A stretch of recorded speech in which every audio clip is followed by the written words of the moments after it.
আমার ঋণের একটু জামিনদার হবেন। এইটা যদি আপনি করতে পারেন, আপনি বড় ধরনের বিপদ থেকে রক্ষা পাবেন। একটি গুরুত্বপূর্ণ বিষয় শেয়ার করি। যদি আপনার ২ মিনিট সময় হয়, তাহলে আপনি এখান থেকে অনেক কিছু শিখতে পারবেন। যেটা হয়তোবা আপনাকে শিখতে হলে ২ লাখ, ৫ লাখ, ১০ লাখ টাকা ড্যামেজ দিয়ে শিখতে হবে। কথাটা একটু অন্যরকম লাগতেছে, তারপরও আপনি ২টা মিনিট সময় দেন, আশা করি আপনি উপকৃত হবেন। ২ মিনিট কাজে লাগবে।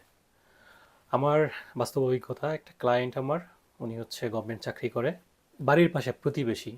সে যেহেতু গভর্নমেন্ট চাকরি করে, বলল যে আঙ্কেল, আমি তো একটা সোনালী ব্যাংক থেকে ঋণ নিব, আপনি একটু জামিনদার হবেন, আমার ঋণের একটু জামিনদার হবেন। ভদ্রলোক অত বেশি চিন্তা করে নাই। বলল ঠিক আছে, তাহলে আমি কি করতে হবে? আপনি জাস্ট একটু ব্যাংকে আসবেন, ব্যাংকে আসলে ওই যে ডকুমেন্টসগুলো একটু সাইন করবেন, এই আর কি।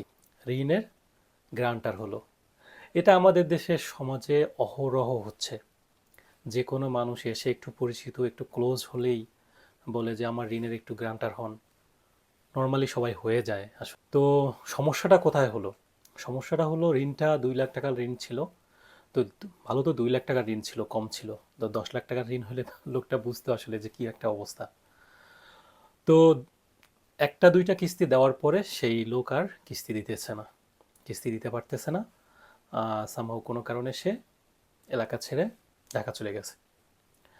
এখন লোক, মানে এই যে গ্রান্টার, সে তো গভর্নমেন্ট চাকরি করে, ব্যাংক থেকে তার অ্যাকাউন্ট থেকে, তার স্যালারি থেকে অলরেডি প্রত্যেক মাসে কিস্তির টাকাটা কেটে নেওয়া হচ্ছে।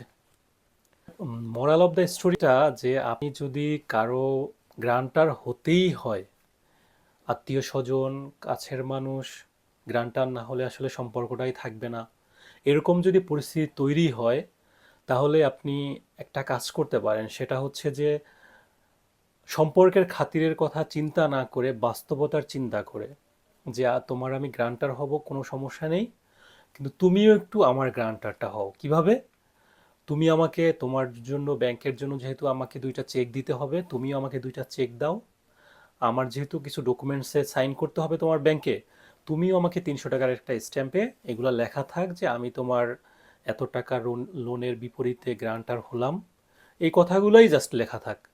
ইন কেস কোনো কারণে যদি তুমি লোনটা দিতে না পারো, তাহলে সেখানে আমার একটা প্রুফ রইলো, একটা প্রমাণ রইলো। এইটা যদি আপনি করতে পারেন, তাহলে আপনি হয়তো সম্পর্কটাও ঠিক রাখতে পারবেন। আবার হচ্ছে, আপনি ইন ফিউচারে যদি ইন কেস কোনো কারণে প্রবলেম তৈরি হয়, তাহলে আপনি বড় ধরনের বিপদ থেকে রক্ষা পাবেন। সুতরাং এই বিষয়টা আপনারা মাথায় রাখবেন, ভিডিওটা প্রচুর পরিমাণে শেয়ার করবেন, কারণ এইটা সবার জানা দরকার। আর হচ্ছে অবশ্যই ফলো করবেন, লাইক করবেন, শেয়ার করবেন। আমার ঋণের